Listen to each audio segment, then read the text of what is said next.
E aí galerinha, beleza? Preparados para a nossa primeira bioaula? Hoje o tema será Introdução à Biologia e Níveis de Organização dos Seres Vivos. Roda a vinheta, Davi.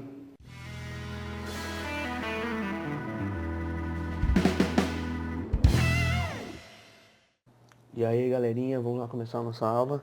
Introdução à Biologia e Níveis de Organização dos Seres Vivos.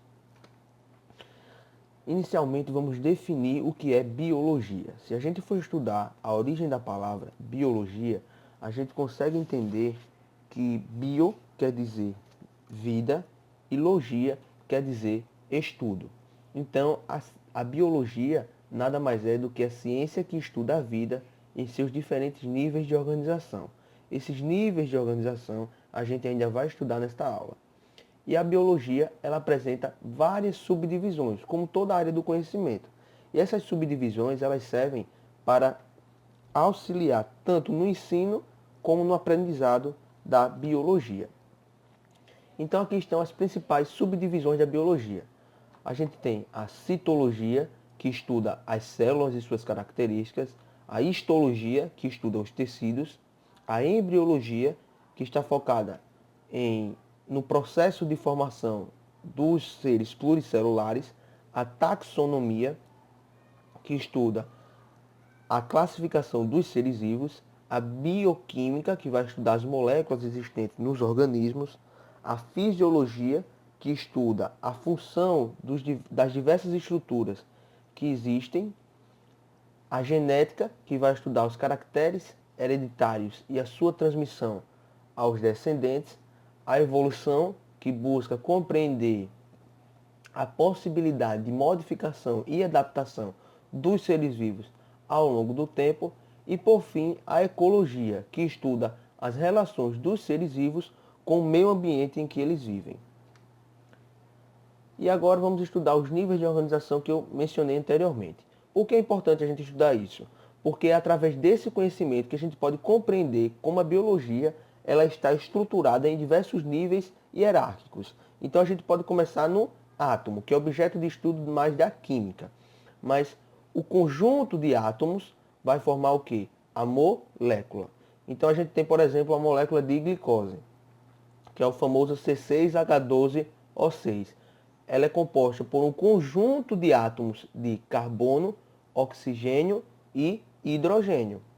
Essas moléculas vão formar as organelas, que a gente tem várias organelas, como a mitocôndria, como os ribossomos. E a organela, ela é a parte da célula que possui uma determinada função.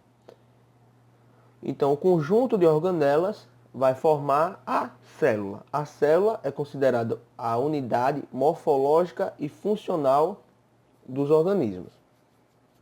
E o conjunto de células forma o tecido. O tecido nada mais é do que um conjunto de células que possuem forma e função semelhante.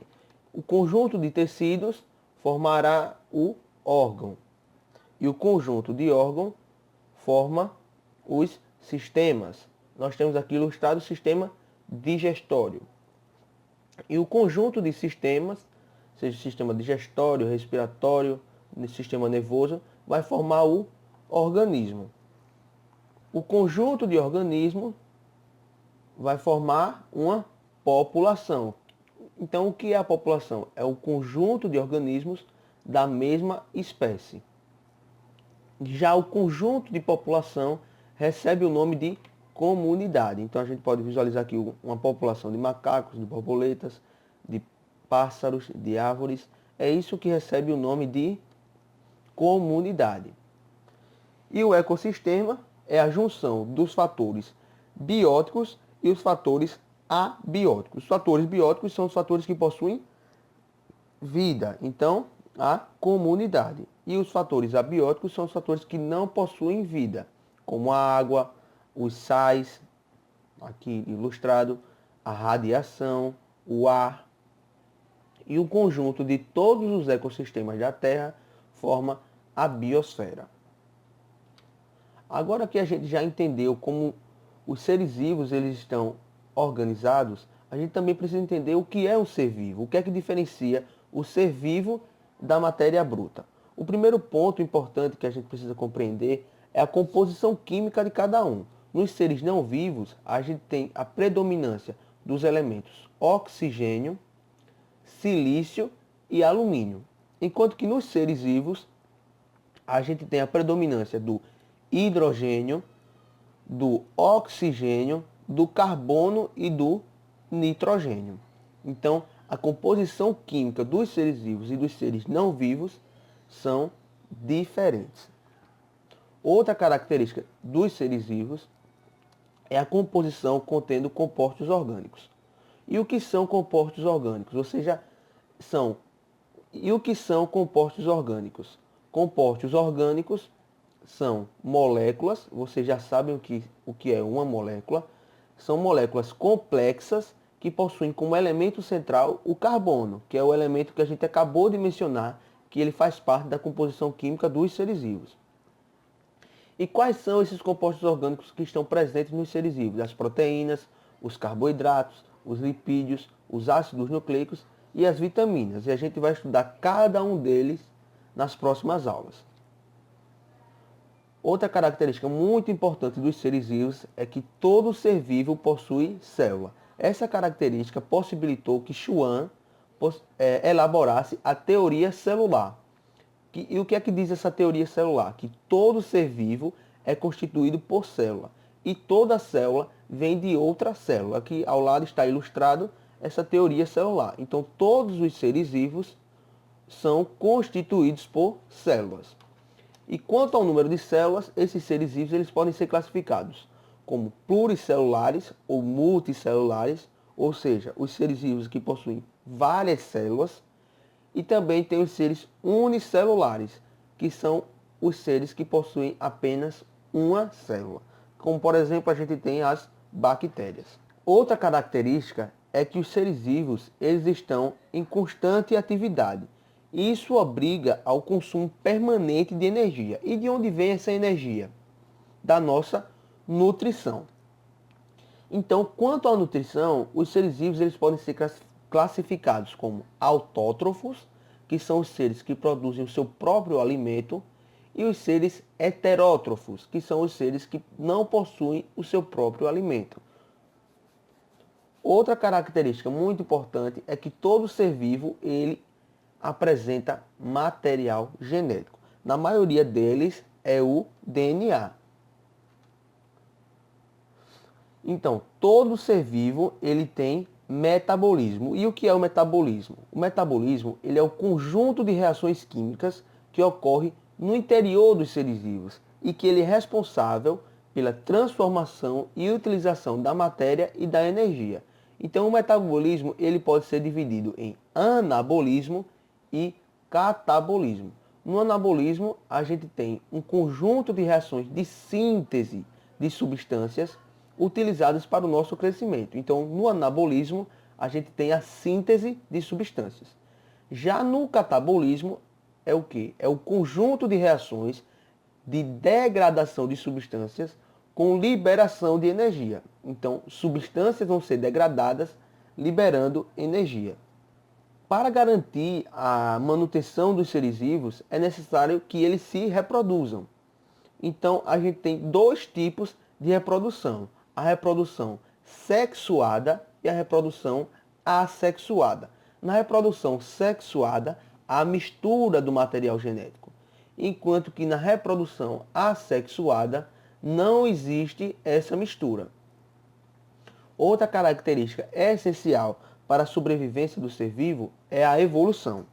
E o principal nome da evolução é o Charles Darwin, que todo mundo conhece.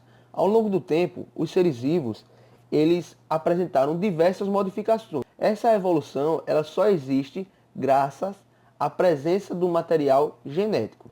Outra característica importante é o crescimento, que é o aumento do volume corporal, aqui ilustrado.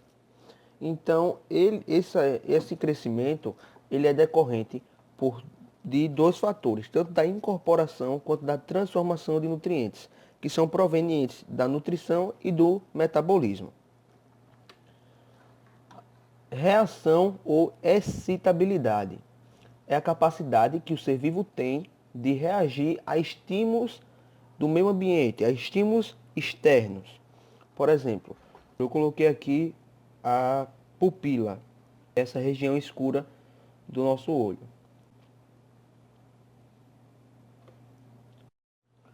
Quando estamos em um ambiente mais claro, o que é que acontece com a pupila? Ela vai se contrair. Para o quê? Para diminuir a incidência de luz no nosso globo ocular e evitando assim um ofuscamento. O mesmo acontece quando a gente está em um ambiente mais escuro, em que a pupila ela se dilata, aumentando assim a incidência de raios luminosos no nosso globo ocular e possibilitando a visão naquele ambiente. Então isso é um exemplo de reação a um estímulo externo, a luz no caso. Homeostase, se a gente for estudar a origem dessa palavra, a gente compreende que homo quer dizer igual e êxtase quer dizer manter. Então a homeostase nada mais é do que a manutenção do nosso equilíbrio interno. Por exemplo, a gente tem a termorregulação. Quando a gente está fazendo exercício físico, em que há um aumento da nossa temperatura, nosso corpo tende a transpirar. Para quê? Para que a gente consiga manter a nossa temperatura ideal. E a movimentação é a capacidade de se locomover. Apesar de nem todos os seres vivos possuírem essa característica, a movimentação é sim uma característica geral dos seres vivos.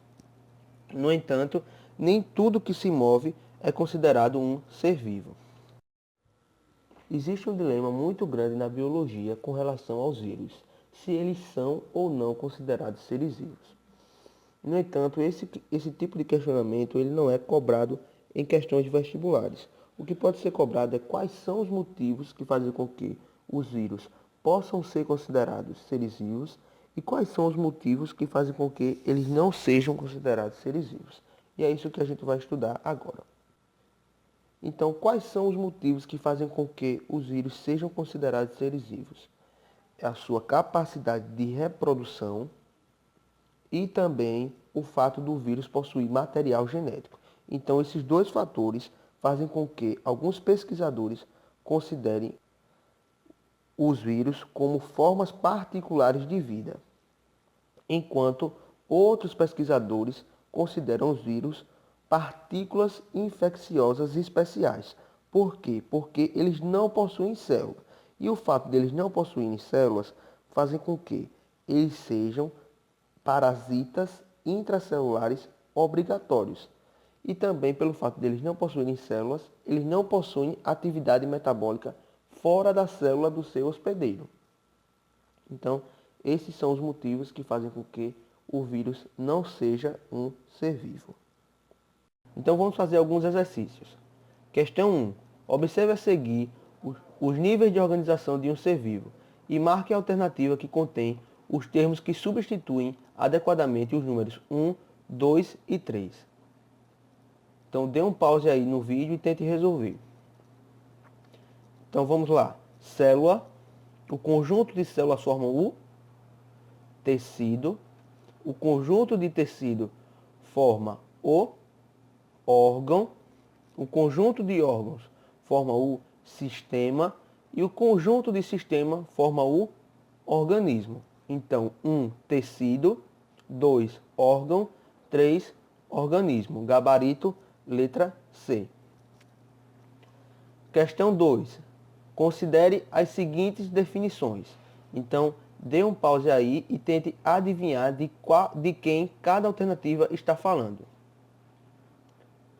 Vamos lá. Alternativa 1. Conjunto de todos os indivíduos de uma mesma espécie vivendo em uma mesma área em um mesmo intervalo de tempo. Então, conjunto de todos os indivíduos de uma mesma espécie é o quê? É uma população. Temos aqui a ilustração dos macaquinhos novamente. Alternativa número 2. Conjunto de todas as populações que ocorrem em uma determinada área. Isso aqui é a definição de comunidade. Então aqui a gente tem mais uma vez a ilustração de uma população de macacos, de árvores, de pássaros e de borboletas. E na alternativa número 3, diz um conjunto de todos os ecossistemas terrestres. Essa é muito fácil, é a biosfera. Questão 3. Para um organismo ser considerado vivo, algumas características devem estar presentes. Analise as alternativas a seguir e marque o único atributo que não é encontrado em todos os seres vivos. Letra A. Hereditariedade. Letra B. Capacidade de responder a estímulos. Letra C. Corpo formado por várias células. Letra D. Capacidade de evoluir. E letra E. Metabolismo. Dê um pause novamente no vídeo e tente responder. E aí, conseguiu? Então vamos lá responder. O gabarito aqui é a letra C, corpo formado por várias células. A gente estudou que nem todos os seres vivos possuem várias células, e sim apenas uma. Então a letra C é o gabarito correto. E por fim, a questão 4, é comum dizer que todos os organismos são formados por células, estruturas conhecidas como a unidade funcional e estrutural dos seres vivos.